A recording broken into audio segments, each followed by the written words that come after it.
The rain fell hard that night. Not the gentle southern drizzle Atlanta was known for, but a furious, lashing downpour that rattled the thin windows of Evelyn Carter's little house like it was trying to break in. Inside, the only light came from a single bulb above the kitchen table, casting long shadows across peeling wallpaper and shelves lined with mismatched mugs. Evelyn sat alone, her hands wrapped around a chipped teacup long gone cold. Her eyes weren't on the storm outside, but on the photograph in front of her, faded at the edges, creased from too many nights like this one. In it, two bright-eyed children grinned up at the camera, their arms thrown proudly around a younger woman whose smile held the kind of hope that hadn't yet been worn down by sacrifice. That woman looked nothing like the one staring back at her in the dark window reflection now. 62 years old, Evelyn moved like someone twice her age, not because her body had failed her, but because her heart carried the weight of silence. Today was her birthday, not that anyone remembered. The phone hadn't rung, no cheerful happy birthday mom text lit up her ancient flip phone. Just the hollow tick of the wall clock and the steady drumming of rain against the roof. She'd baked a small cake anyway, chocolate, Marcus's favorite, and set 3 plates out before quietly clearing 2 away hours ago. Now it sat covered in foil on the counter, slowly drying out. She reached into the pocket of her worn cardigan and pulled out a simple gold chain, the only piece of jewelry she owned, a gift from her late husband on their 10th anniversary. She never took it off, not even when she scrubbed floors at the elementary school until her knees ached, not even when she worked double shifts at the diner after he passed, just to keep the lights on and college dreams alive for 2 kids who now lived in worlds so far from hers they might as well be on another planet. A car passed on the wet street outside, headlights slicing through the curtain for a second before vanishing into the dark. Evelyn didn't flinch. She was used to waiting, used to hoping, used to being forgotten. But what no one knew, what no one would ever guess, was that just last week she'd received a letter from the hospital. A routine checkup had revealed something serious, something expensive, something she couldn't afford. And still, not once had she considered calling them, because love like hers didn't come with conditions. It didn't demand recognition.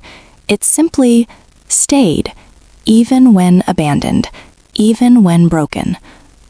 Outside, thunder rolled low and heavy, like the growl of a memory refusing to stay buried. Somewhere, miles away, in sleek high-rises and curated Instagram feeds, her children were living lives they'd built without her.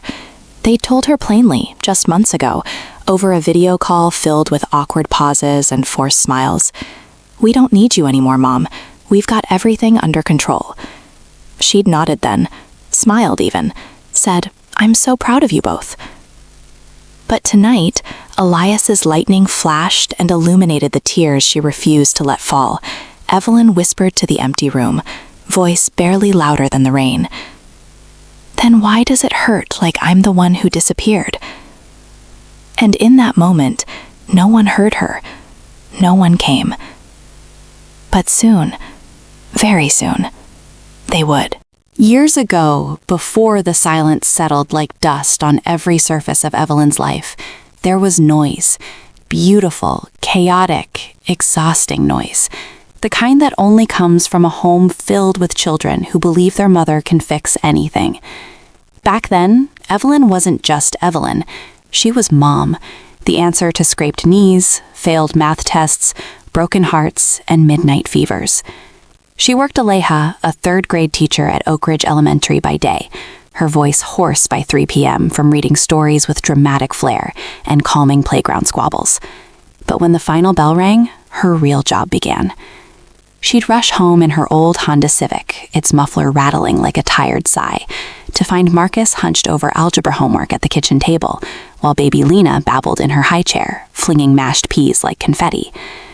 Dinner was never fancy. Spaghetti with jarred sauce, beans and rice, sometimes just grilled cheese if money was tight. But Evelyn made it feel like a feast. She'd light a candle she'd saved from a hotel stay years ago, play soft jazz on a radio older than her students, and tell them stories about her own childhood in rural Georgia, where her grandmother taught her that dignity wasn't measured in dollars, but in how you treated people when no one was watching. But dignity didn't pay the electric bill. And when Marcus got accepted into a prestigious private high school with a full academic track, but not full financial aid, Evelyn didn't hesitate. She took a second job cleaning offices downtown, starting at 10 p.m. after grading papers and tucking both kids in.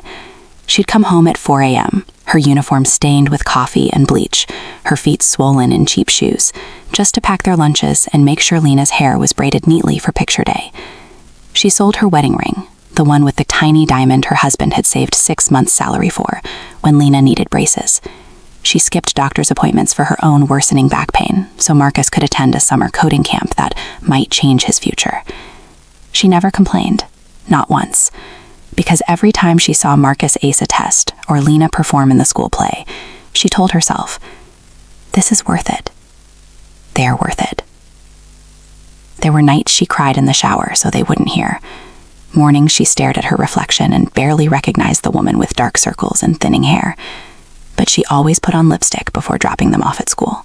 Always stood tall at parent-teacher conferences. Always said, "I've got this," even when her hands shook from exhaustion. And they believed her. They all believed her. Marcus with his quiet confidence, Lena with her bubbly dreams of fame. They grew up thinking their success was theirs alone, never seeing the scaffolding of sacrifice beneath it. Evelyn didn't mind. A mother's love, she believed, was meant to be invisible. Like air, you only notice it when it's gone. But now, years later, as she sat alone in the dim kitchen listening to the storm outside, she wondered, had she loved too quietly? Had she given so much of herself that there was nothing left for them to remember? She didn't know it yet, but soon the world would shake beneath her children's feet, and when everything they thought they owned crumbled to dust, they'd finally understand the only thing that never broke was the woman they left behind. Success came fast for Marcus and Lena. So fast, it felt like a dream they hadn't earned, but simply stepped into. Marcus landed a job at a cutting-edge tech firm in San Francisco right after college, his sharp mind and quiet intensity impressing executives twice his age. Within 3 years, he was leading product development, living in a sleek downtown loft with floor-to-ceiling windows that overlooked the Bay Bridge. He wore tailored suits, spoke in calm, confident tones during boardroom meetings, and never once mentioned the woman who'd stayed up until 2 a.m. helping him debug his first coding project on a secondhand laptop. Lena's rise was even more dazzling.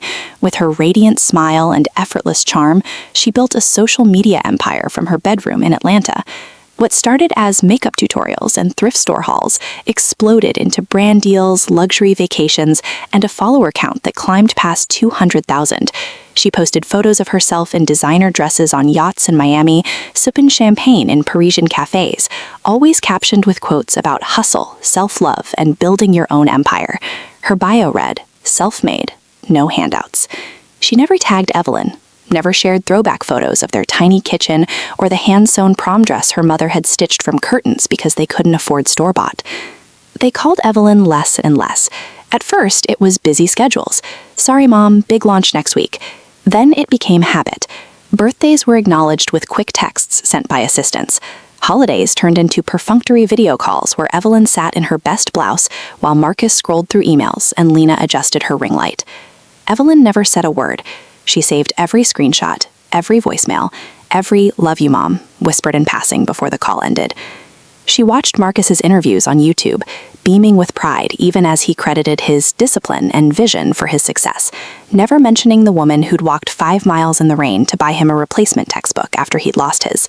She followed Lena's Instagram, not out of envy but out of love, zooming in on photos just to catch glimpses of the gold locket she'd given her daughter on her 16th birthday, now buried under layers of gold chains from sponsors. Once, when Marcus was featured in Forbes, Evelyn printed the article and framed it, hanging it next to Lena's high school diploma in the hallway. Her neighbors would ask, "Aren't you proud?" And she'd smile softly and say, "Every day." But at night, alone in bed, she'd wonder if they even remembered what her voice sounded like when she sang them lullabies. They were thriving. That was all that mattered, or so she told herself. But success has a way of blinding people to their roots, to their debts, to the quiet hands that held them up when they couldn't stand on their own. Marcus and Lena believed they'd climbed the mountain alone. They didn't realize the ground beneath them had been built by someone else's bones. And soon, that ground would give way. The invitation arrived in Evelyn's mailbox on a Tuesday. Thick cardstock, embossed edges, the kind of paper that felt expensive just to hold. It was Marcus and Lena's joint birthday celebration. An evening of elegance and legacy, it read, at a rooftop lounge in downtown Atlanta. Black tie optional. RSVP by May 10th. Evelyn's hands trembled as she traced the gold script with her thumb. For the first time in months, her heart beat with something other than quiet resignation. It beat with hope. They remembered. After all this time, they wanted her there, not just as their mother, but as part of their legacy. She spent days preparing. She took the bus to the thrift store and found a simple navy dress, then spent an evening stitching tiny pearls along the collar, just enough to make it feel special. She polished her only pair of heels until they gleamed. She even called the salon down the street and used half her grocery money to get her hair done, just like she used to for parent-teacher conferences. On the day of the event, she left her house early, clutching a small gift box wrapped in silver paper, a hand-carved wooden music box she'd ordered from a local artisan. Inside, it played You Are My Sunshine, the song she used to sing when they were sick or scared. But when she arrived at the rooftop venue, the hostess glanced at her name on the guest list, then frowned. Carter? I don't see you here. Evelyn's smile faltered. Marcus and Lena Carter? I'm their mother. The woman tapped her screen again, then shook her head. Sorry, ma'am, only confirmed guests are allowed. Just then, Lena appeared at the top of the stairs, radiant in a sequined gown, laughing with a group of influencers. Her eyes landed on Evelyn, and for a split second, panic flashed across her face. She excused herself and hurried down. Mom, she whispered, pulling Evelyn aside. What are you doing here? I got the invitation, she said, holding it out. Lena's expression tightened. Oh, that must have been a mistake. We didn't send those to family. This is a networking event. Sponsors, investors. It's not really your scene. Evelyn's chest caved in like a building collapsing from the inside. But you wrote family and friends on the... Look, Lena cut in, voice low but sharp. We're trying to build something real here. People judge us if we bring in, well, you know. The past. She glanced back at her glittering crowd. We don't need you anymore, Mom. We've moved on. Before Evelyn could speak, Marcus appeared behind his sister. He didn't meet her eyes, just nodded once, stiffly, and said, It's better this way. The music swelled behind them, champagne glasses clinking, laughter rising like smoke. Evelyn stood frozen in her thrifted dress, the gift box suddenly heavy in her hands. She didn't cry, not then. She simply turned, walked down the marble steps, and disappeared into the Atlanta night, her heels clicking softly against the pavement, each step echoing the death of a dream she hadn't realized she was still holding on to. Back home, she placed the unopened music box on her shelf. She never played it, but every night before bed, she'd glance at it and wonder how love could be so easily discarded, like yesterday's trash. After that night, the silence didn't just return, it hardened into something permanent, like ice over a river that once ran warm. Evelyn stopped expecting calls. She stopped saving voicemails. She even stopped setting an extra plate at dinner, though her hands still reached for it out of habit before she caught herself and quietly put it away. The invitations ceased entirely. Birthdays, holidays, even Lena's engagement party. Nothing. Evelyn learned about it from a sponsored Instagram post, Lena posing in a diamond ring worth more than Evelyn's life savings, captioned, Said yes to forever and to never looking back. Evelyn stared at the photo for a long time, then turned off her phone and went to bed early. Worse than the absence was the erasure. One day, while scrolling through old photos on her laptop, something she only allowed herself to do on rainy Sundays, she noticed something chilling. In every recent family post Marcus or Lena shared, Evelyn had been cropped out. Not just ignored, edited away. In a group shot from Thanksgiving 2 years ago, her chair was empty. In a childhood throwback Lena posted for #FamilyGoals, Evelyn's arm around her daughter's shoulders had been digitally erased, leaving Lena floating midair like a ghost clinging to nothing. She tried to tell herself it didn't matter, that she wasn't doing this for recognition. But the truth was, love needs to be seen, even just once, to feel real. And when your own children act like you never existed, even your memories start to feel like lies. Still, she kept their rooms exactly as they left them. Marcus's old desk still held his high school robotics trophy, dust gathering on its base. Lena's vanity still had half-used lip gloss and a hairbrush tangled with strands of dark curls. Evelyn couldn't bring herself to throw any of it away. Every object was a silent plea. Remember me. Remember us. She began talking to their photos when the house got too quiet. Marcus, did you eat today? She'd ask the framed picture on the mantel. Lena, honey, that dress looked lovely on you. It wasn't madness. It was survival.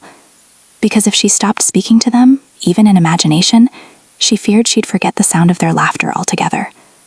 Then came the final cut. One afternoon, a package arrived. No return address. Inside was a small box containing all the letters Evelyn had sent over the years. Birthday cards, holiday notes, even the just because postcards she mailed when she saw a flower that reminded her of Lena's smile. They were unopened, tied neatly with a red ribbon as if being returned by a polite stranger. At the bottom of the box was a single note, typed, not handwritten. Please stop sending things. We've moved on. You should too. Evelyn sat on the floor of her hallway for hours, the box in her lap, the words burning into her skin like acid.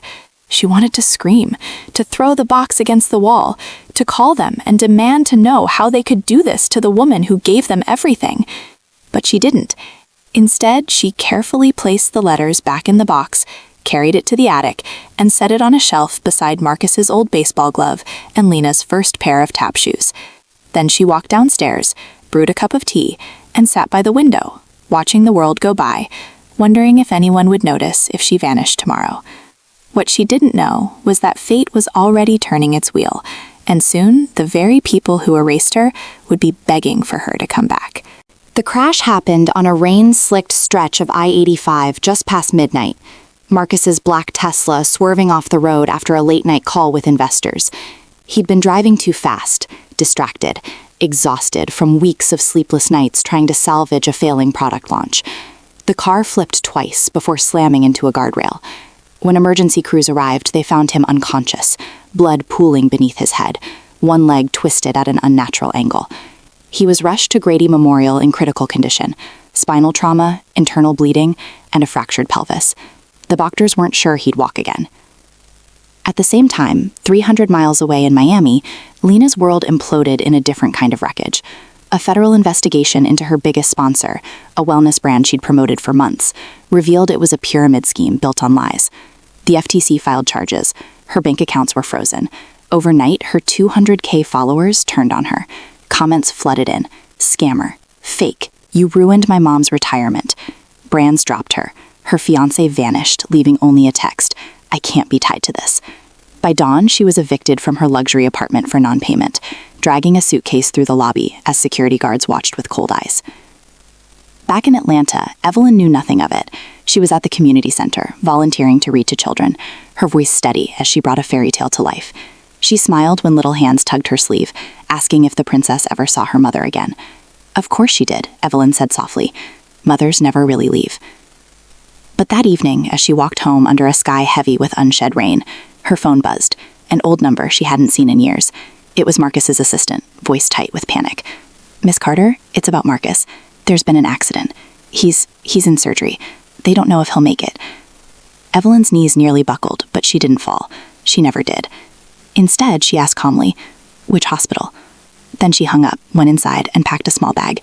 Clean clothes, Marcus's favorite childhood blanket, and the bottle of painkiller she'd been saving for her own back, just in case. She didn't call Lena. She didn't post anything online.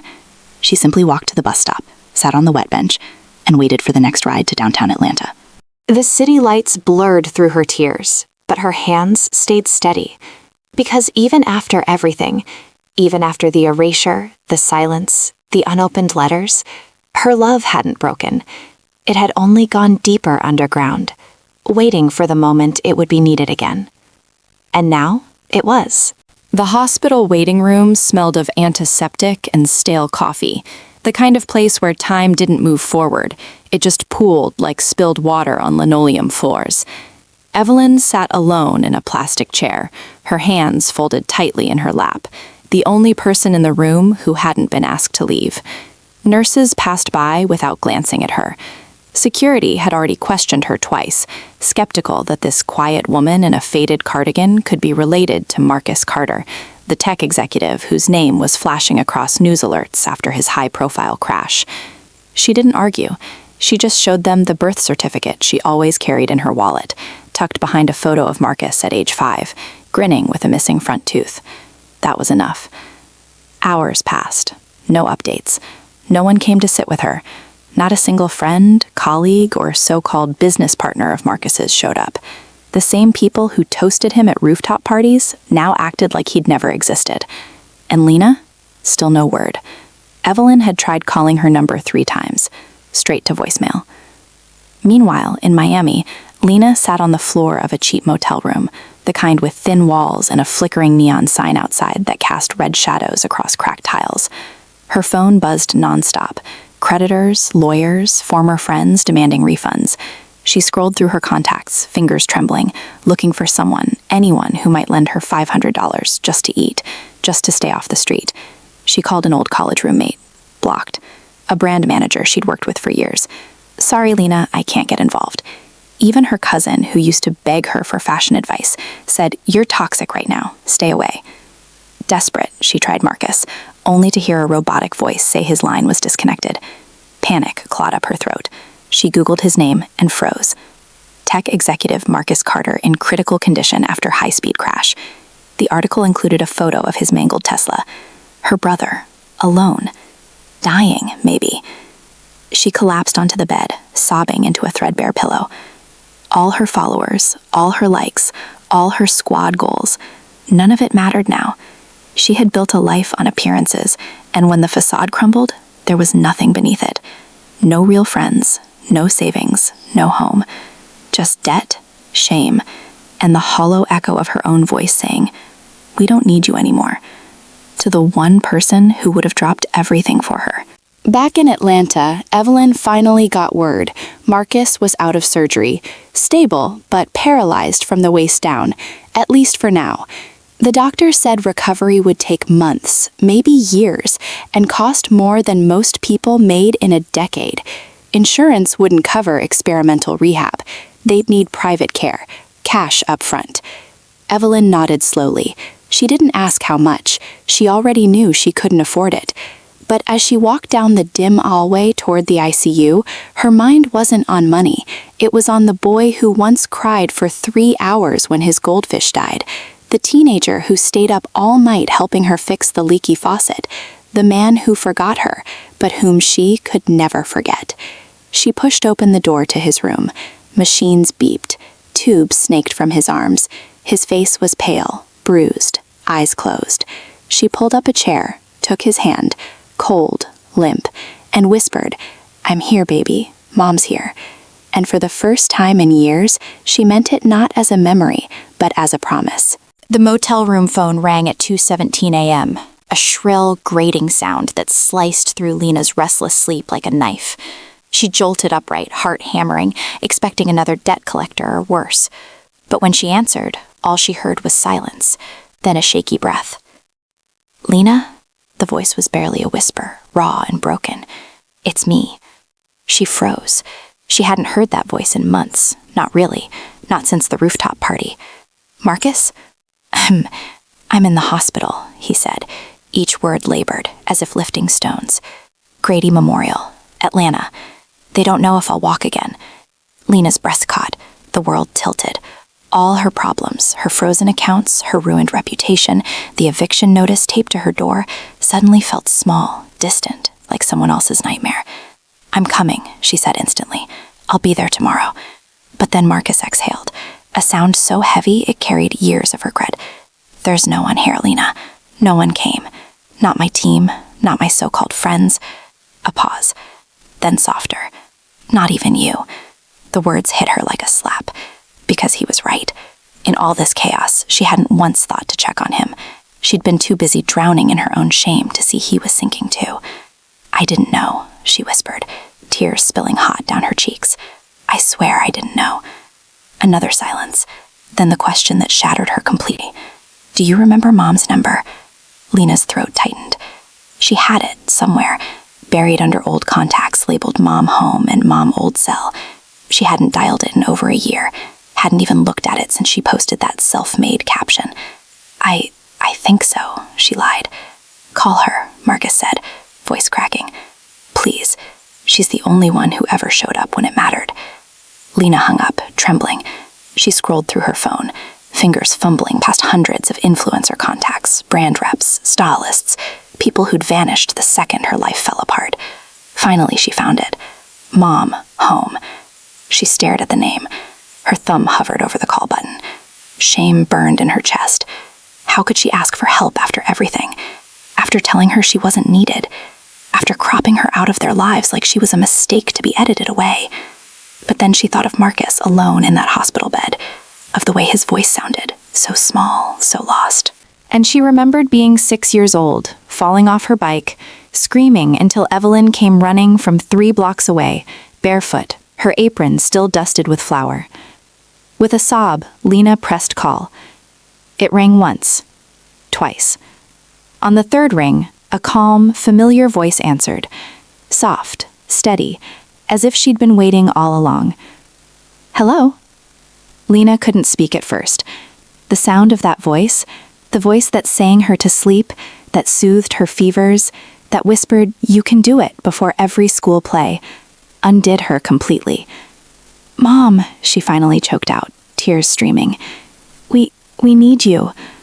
And on the other end, Evelyn didn't hesitate. Didn't ask why now. Didn't say, I told you so. She just said, hold on, baby. I'm coming. Then she hung up, grabbed her coat, and walked out into the rain, again, without looking back. Evelyn didn't own a car anymore. She'd sold it 2 winters ago to cover Marcus's student loan interest when he'd missed a payment and never told her. So she walked through the rain to the bus stop, her thin coat soaked within minutes, her old shoes squelching with every step. At the station, she counted out crumpled bills from the coffee can she kept under the sink, her emergency fund, which now held exactly $87. She bought a one-way ticket to Miami. The bus ride took 10 hours. She didn't sleep. She sat by the window, watching cities blur into towns, streetlights flicker like dying stars, and dawn break over swampland. In her lap, she clutched a small duffel bag. Inside were clean socks, a tube of antibiotic ointment, a photo of Lena at age 10 holding a science fair trophy, and the last $8,400 she had in the world, every penny of her retirement savings, withdrawn that morning before the bank opened. She didn't know what awaited her in Miami. All she knew was that her daughter's voice had cracked in a way it hadn't since she was a child lost in a grocery store, and that was enough. When she arrived at the motel, a crumbling building near the airport with flickering vacancy signs and graffiti on the walls, she found Lena sitting on the curb, knees pulled to her chest, eyes hollow. She looked younger than 28, stripped of makeup, designer clothes, and the curated confidence that once filled her Instagram feed. She looked like the girl who used to crawl into Evelyn's bed during thunderstorms. Mom, Lena whispered, standing slowly, as afraid Evelyn might vanish. Evelyn didn't say a word. She just opened her arms. Lena collapsed into them, sobbing, great heaving cries that shook her whole body. I'm so sorry, she choked out between gasps. I'm so sorry for everything. I thought I didn't need you, but I do. I always did. Evelyn held her tighter, stroking her hair like she used to when Lena had nightmares. Shh, she murmured. You don't have to explain. You're safe now. Inside the motel room, Evelyn took stock without judgment. Empty takeout containers, unpaid bills stacked on the nightstand, a single suitcase open on the floor, half-packed with cheap clothes. She went to work quietly, washing dishes, making the bed, boiling water for tea on the hot plate. Then she placed the duffel bag on the table and unzipped it. Lena saw the stack of cash and froze. Mom, is that my pension? Evelyn said simply. It's yours. No, Lena cried, pushing it back. I can't take this. After what I said to you, after how I treated you. You're my daughter, Evelyn interrupted gently, placing her hand over Lena's. That doesn't expire. Not ever. Later that night, Alayhi salam. Lena slept for the first time in weeks. Evelyn sat by the window, watching planes descend through the humid air. She thought of Marcus, alone in that hospital bed. She thought of the medical bills piling up. She thought of the long road ahead, for both of them. But for the first time in years, she didn't feel alone. Because they'd finally remembered. Love isn't a transaction. It's a lifeline. And she'd never let go, even when they did.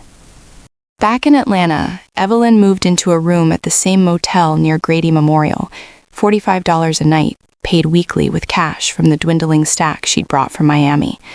She visited Marcus every morning at 6 a.m. before the nurses changed shifts, when the halls were quiet and the light through the blinds cut soft stripes across his hospital bed. He was still mostly paralyzed, his legs unresponsive, his spirit dimmer than she'd ever seen.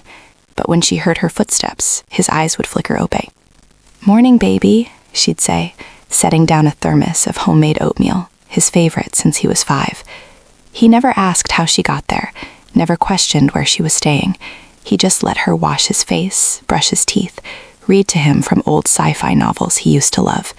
Sometimes, when the pain was bad, he'd grip her hand so tight his knuckles turned white, and she'd hum "You Are My Sunshine" under her breath, the same tune from the music box she'd never given him. Meanwhile, Lena had taken a bus to Atlanta, arriving with nothing but a backpack and a heart full of shame. She found Evelyn folding laundry in the motel courtyard, her hands red from scrubbing clothes by hand in the sink. Without a word, Lena dropped to her knees and wrapped her arms around her mother's waist, burying her face in Evelyn's worn sweater. "I'm staying," Lena said, voice muffled. "I'm not leaving you again." Evelyn kissed the top of her head. "Then we'll take care of your brother together." And they did. While doctors debated whether Marcus would ever walk, Evelyn and Lena became his silent army. Evelyn worked nights cleaning offices downtown again, same job she'd done 20 years ago, coming home at 3 a.m. with aching feet and a sandwich saved for Lena. Lena, meanwhile, sold everything she could, her designer bags, her jewelry, even her phone. She took a job at a diner, waitressing double shifts, her hands raw from dishwater, her smile now genuine instead of staged for cameras. They pooled every dollar, paid for Marcus's physical therapy out of pocket when insurance denied coverage, bought secondhand resistance bands, and downloaded rehab videos on a borrowed library tablet. At night, they'd sit on either side of his bed, massaging his legs, encouraging him to squeeze their fingers, to try to lift his heel, even an inch. One evening, after a particularly grueling session, Marcus broke down. "Why are you doing this?" he whispered, tears streaming down his face. "After everything I said, after I acted like you were nothing." Evelyn wiped his cheek with her thumb. "Because you're not nothing, Marcus. You never were, and neither am I." Lena squeezed his hand. "We threw away the best thing we ever had, but you kept loving us anyway." Evelyn didn't tell them about the letter in her purse, the one from the clinic confirming her diagnosis was worse than she'd thought. She didn't mention the pain in her chest that came and went like a ghost. She just kept showing up, kept cooking, kept believing. Because in that tiny motel room, with rain tapping on the roof and her children finally seeing her, not a legacy of the past, but the anchor of their present, Evelyn felt something she hadn't in years. She was needed, and that was enough. It started with a drawer. One rainy afternoon, while sorting through Marcus's old things in the motel room, trying to find a spare charger, Lena opened the top drawer of the nightstand and froze. Inside, beneath a tangle of receipts and loose change, was a stack of envelopes. Dozens of them, all addressed to her and Marcus. All unopened. All in Evelyn's handwriting. Her breath caught. She recognized the careful scred, the looping L in her name, the little heart she always drew over the I in Mom. Lena picked up the top letter. The date was from last Christmas. Her hands shook, she tore it open. "My dearest Lena, I saw your post about the beach trip in Malibu. You looked so happy. I'm so proud of you. I hope the sun felt warm on your skin. I baked your favorite ginger cookies today. Remember how you used to sneak them before dinner? I saved one for you, just in case you ever come home. Love always. Mom."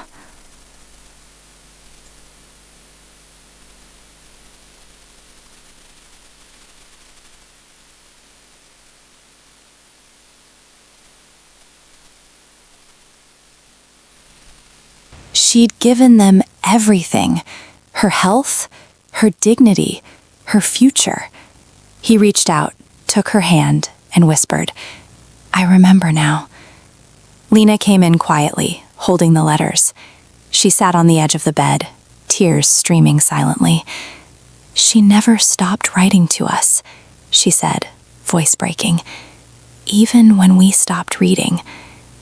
In that moment, the truth crashed over them like a wave. Their mother hadn't just been there in crisis.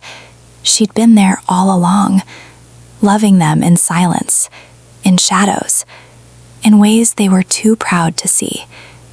And now, finally, they saw her, not a burden, but as the miracle they'd spent their whole lives taking for granted. The rain had stopped. For the first time in weeks, sunlight spilled through the thin motel curtains, painting golden stripes across the worn carpet. Marcus sat upright in bed, on his own, his hands gripping the edge of the mattress, sweat beading on his forehead from the effort. His legs still wouldn't move fully, but yesterday, for the first time since the crash, he'd felt a flicker, a tiny pulse below his knee. Hope, fragile as a moth's wing. Evelyn was in the bathroom, washing out socks in the sink, humming softly. She hadn't slept more than 3 hours a night since arriving in Atlanta, yet she moved with a quiet steadiness that made it seem like she had all the strength in the world. Lena walked in carrying 2 paper bags from the diner where she now worked. "Biscuits and gravy," she said, setting them down. "And extra coffee. Black, 2 sugars. Just how you like it, Mom." Evelyn turned, surprised. "You remembered?" Lena's eyes filled. "I remember everything now." She pulled something from her pocket, a small, folded piece of paper. It was the note Evelyn had left on Lena's pillow the night before she left Miami. "No matter where you go, my love goes with you. Always." "I kept it," Lena whispered.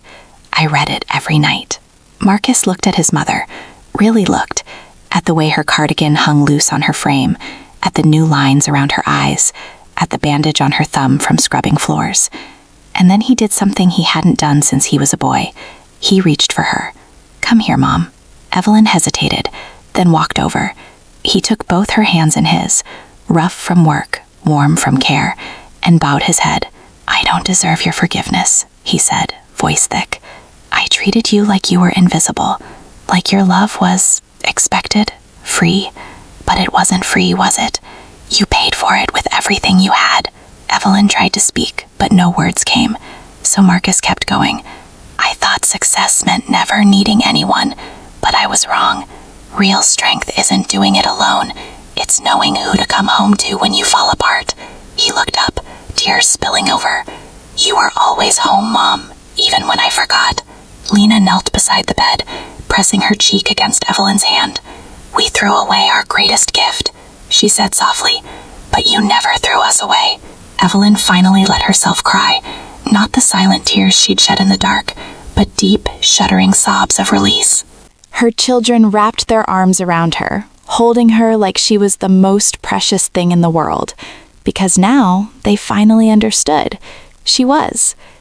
In that moment, the past didn't vanish, the pain didn't disappear, but something new bloomed in its place, something tender and true. They weren't just healing Marcus's body. They were rebuilding a family. One honest word, one shared meal, one tear at a time. 3 months later, the for rent sign came down from the little house on Maple Street. Evelyn stood on the porch, watching Alayhi Salam Marcus, leaning on a cane but walking on his own, carried a box of books inside. Lena followed behind him, arms full of potted plants she'd bought with her first real paycheck from a community outreach nonprofit. She'd deleted her old social media accounts and started a new channel called Rooted. Simple videos about cooking on a budget, mending clothes, and writing letters to people you love before it's too late. Her first post, a black and white photo of Evelyn's hands holding a teacup, captioned, "This is what real wealth looks like." Inside, the house was alive again. Not with the loud parties or curated perfection of before, but with the quiet hum of presence. Marcus had turned the spare room into a home office, working remotely for a tech nonprofit that taught coding to underprivileged kids. He still had bad days, nights when the pain flared and frustration made him snap, But now he didn't shut everyone out. He called for his mom, and she always came. Lena cooked dinner most nights, using recipes Evelyn taught her. Collard greens slow-simmered with smoked turkey, cornbread baked in a cast-iron skillet. They ate together at the old kitchen table. No phones, no distractions. Just laughter, stories, and sometimes silence that didn't feel empty, just peaceful. One evening, Marcus found Evelyn sitting on the back porch, staring at the sunset. He sat beside her, handing her a warm mug of chamomile tea. "You know," he said quietly, "I used to think coming back here meant I'd failed, like I was regressing." Evelyn smiled.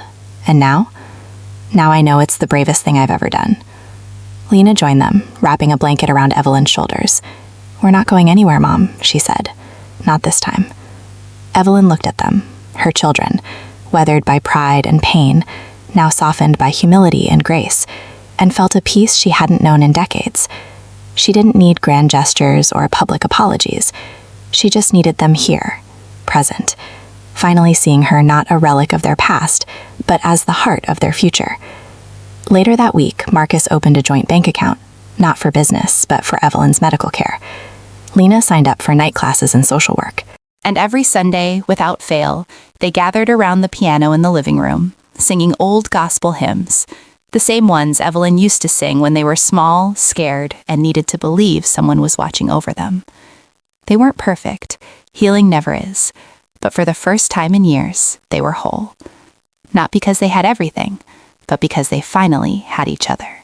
The porch swing creaked softly in the evening breeze, its rhythm steady, a heartbeat.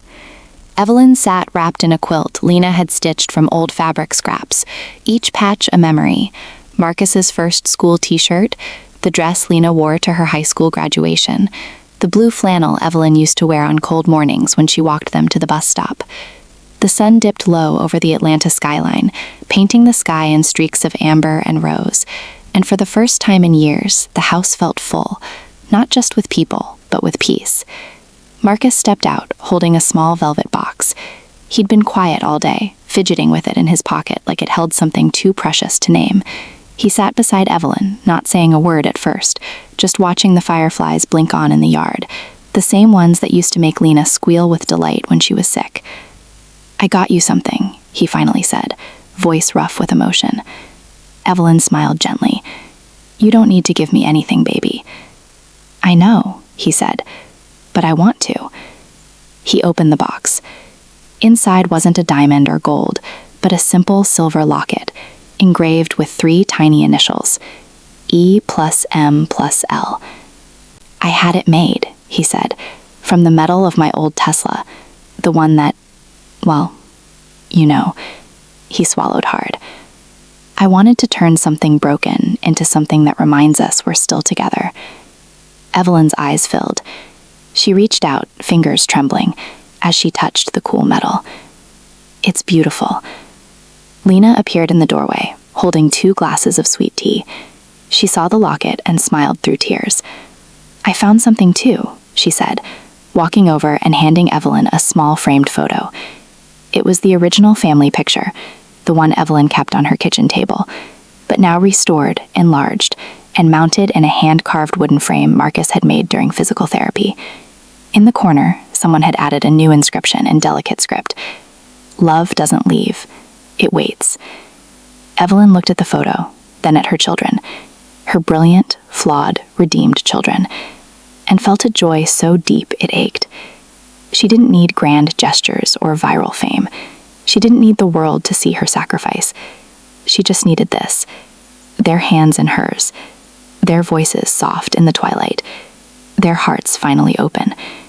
She fastened the locket around her neck.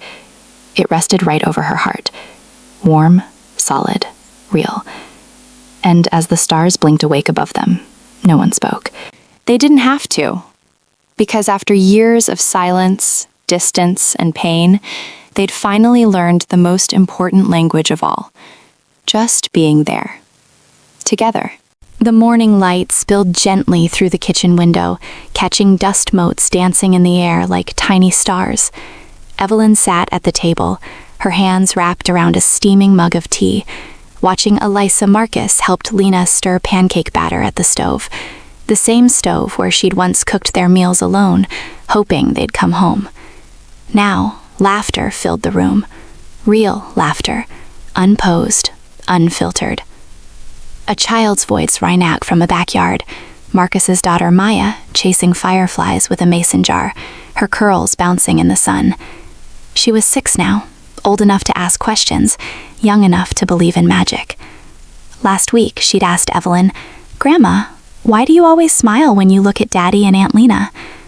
Evelyn had simply kissed her forehead and said, "Because love gets sweeter when it's been tested." After breakfast, they all gathered on the porch, Evelyn in her favorite rocking chair, Marcus leaning on his cane but standing tall, Lena braiding Maya's hair. The neighborhood was quiet, the kind of quiet that feels like a blessing after years of storms.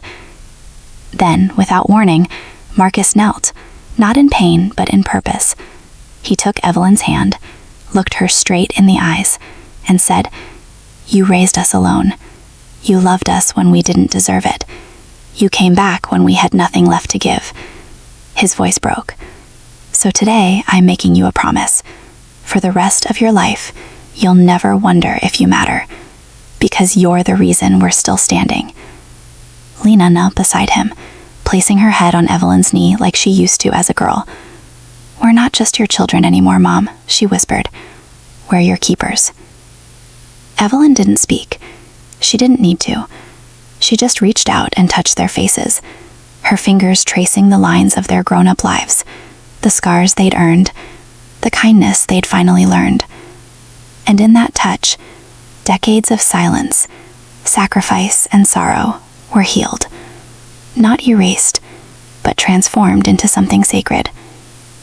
Later that evening, as the sun set in a blaze of gold and violet, Evelyn stood alone on the porch for just a moment. She placed a hand over the locket at her chest, closed her eyes, and whispered to the wind, "I'm still here." And somewhere in the quiet hum of the world, it answered, "And so are we." Inside, the house glowed with warm light. Voices rose and fell, Maya singing off-key, Marcus telling a silly story, Lena laughing like she hadn't in years. Evelyn turned and walked back inside, closing the door softly behind her. Not to an ending, but to a beginning. Finally, beautifully, together.